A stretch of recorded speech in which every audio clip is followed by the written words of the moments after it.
The Global Trust Project. The Global Trust Project is all about building trust-rich pathways for what matters most.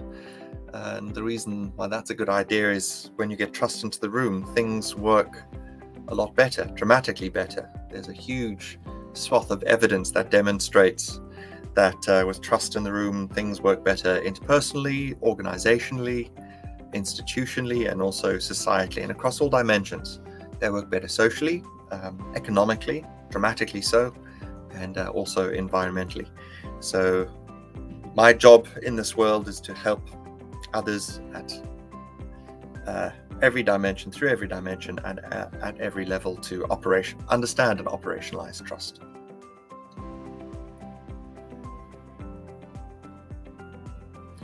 I think every moment in history is extraordinary, but I think what is perhaps lacking at this point in time is a common understanding of what leadership in fact is. And we've always lived in a complex world, but it does seem to be extraordinarily complex now. Hugely unpredictable. It's an alive and dynamic system, and leadership in that context is really about taking a systemic view, identifying leverage points so you can shape the system. So I think systemic leadership has a lot to offer in an extraordinarily complex world.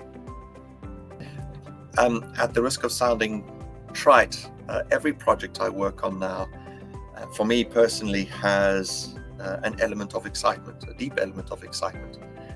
And the reason for that, well, let me use an example. I've just wrapped a project with one of the oldest companies in the world. It's currently one of the largest companies in the world. So deeply entrenched norms. A wonderful company though. And I was excited, and this links onto how it's changed people's lives. I was excited about this project in particular because despite its history, when the nature of trust and the implications of trust are demystified, it is an incredibly animating experience, not only for the organization, not only for the professional individual in the organization, but for that person in life. And that excites me. That moment of demystification of the nature and implications of trust. It's really a wonderful thing to witness.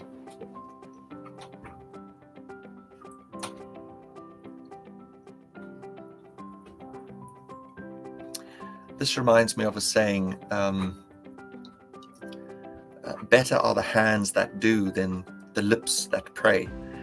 And that for me really emphasizes the fact that we should be doing more than we are talking.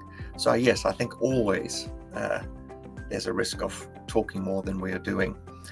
And I think one of the great challenges of the notion of a green economy or transition, a great transition, is de-risking projects, maturing projects, and making them practical and financeable. And making a project financeable isn't necessarily about traditional financial models. And on that note, I think we would do good to understand a little bit more about what the full impact investment spectrum actually means. With regards to financing, I think there's still a misunderstanding with regards to what finance means when it comes to green projects. So firstly, with regards to finance, there's an entire investment spectrum from pure philanthropy through to investors that are looking for competitive returns but simply want to do no harm. And depending on how one interacts with that full investment spectrum will determine how you de-risk a project, structure a project, and make it practical for the point at which you're interacting with the full investment spectrum, because it has different requirements and different expectations. So it adds a new dimension for some to what it means to blend finance and structure a project.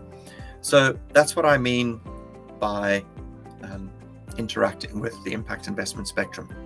And the other thing is what we mean The second element that I think is worth exploring, and where there may be some confusion, is the notion of the green economy. It isn't merely, quote unquote, about the environment.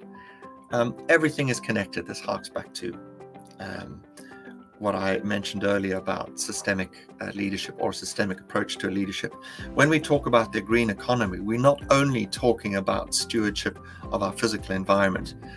We still need to bear in mind the social element, and, as I just mentioned, the finance element. So yes, we talk about the green economy, but I think a systemic approach on what the green economy actually means would be worth some clarity. And also, let me add something else. I don't think it's popularly understood how incredibly active and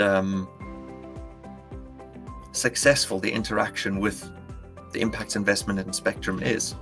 I think of GIN, the Global Impact Innovation Network, and the reports it puts out annually.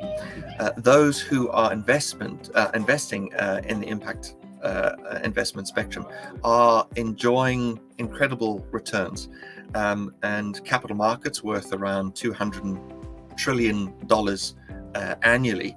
I think about between 10 and 12% of capital markets are engaging the impact investment spectrum, and the returns are very, very favorable.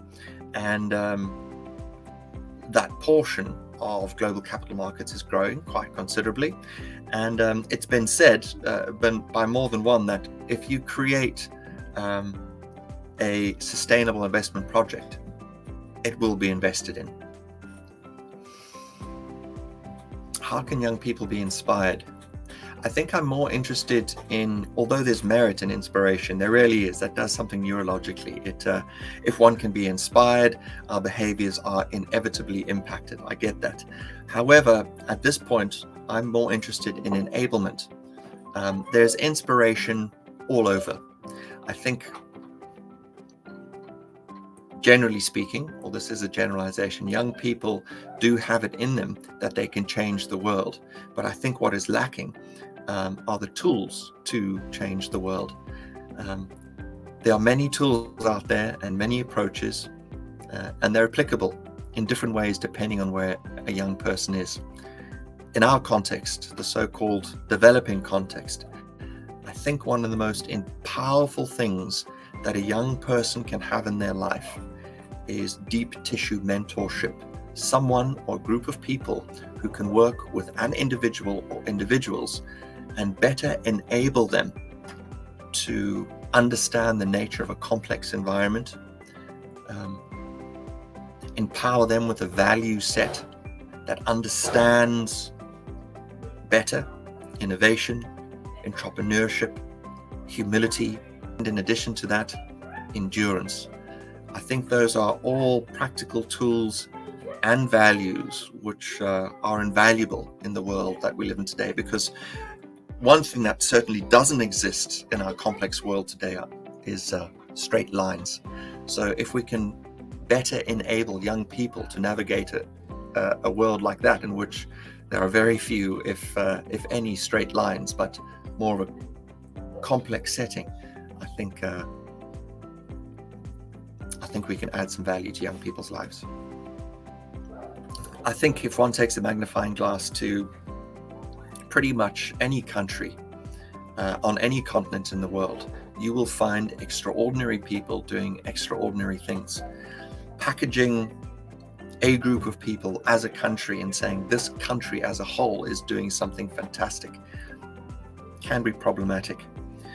However, if one looks for those countries who are actively building trust, you will find, the evidence shows us, you will find extraordinary things happening in greater measure. So I'm interested in looking at countries where trust exists. And the reason for that is that if one takes trust seriously, you're looking at three things. You're taking integrity seriously. You're taking benevolence, or being considerate about the larger picture, seriously. And you're taking the notion of excellence or capabilities seriously. And with those three principles in play, where you can find those three principles, you will find the extraordinary happening, irrespective of where that may be. My impressions about the first summit. Well, my first impression is that it was a first summit of its kind, and it was so incredibly well attended. And the energy in the room, so to speak, was intense. People were there purposefully, eager to learn, and the net was thrown wide. And people came from all over the continent and even further afield. So in a nutshell, I think my impression was that the African continent and beyond are eager for this type of content, and eager, rarely, even though this phrase has been used so many times before, to make a difference, and a substantive difference. African continent, I'll say that again. How important is it for the African continent? A green economy summit. I think one way of expressing the importance is I'm not sure what the future holds for the African continent if we can't get a green economic transition done. That's it.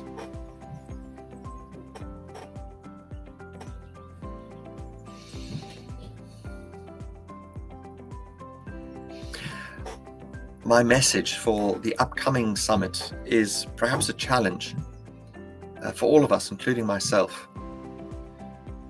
Challenge yourself to not walk away, to not allow yourself to walk away from the summit without a meaningful amount of projects earmarked that you will. Ever since we walked off the African continent about 60 to 90,000 years ago, we took everything with us we needed to build prosperous cities, prosperous nations, and really to flourish as human beings. And that ability, neurologically, is the ability to know who is trustworthy and to build trust. And I think to a large extent we've forgotten that. We've forgotten that trust does indeed exist. Trustworthiness is possible. And I think it's up to us to recover what trust means today, what it means for the green economy, and to really operationalize that in practical ways. Because the evidence is clear that if you can bring trust back into the room at every level, across every dimension, the chances for human flourishing are greatly heightened.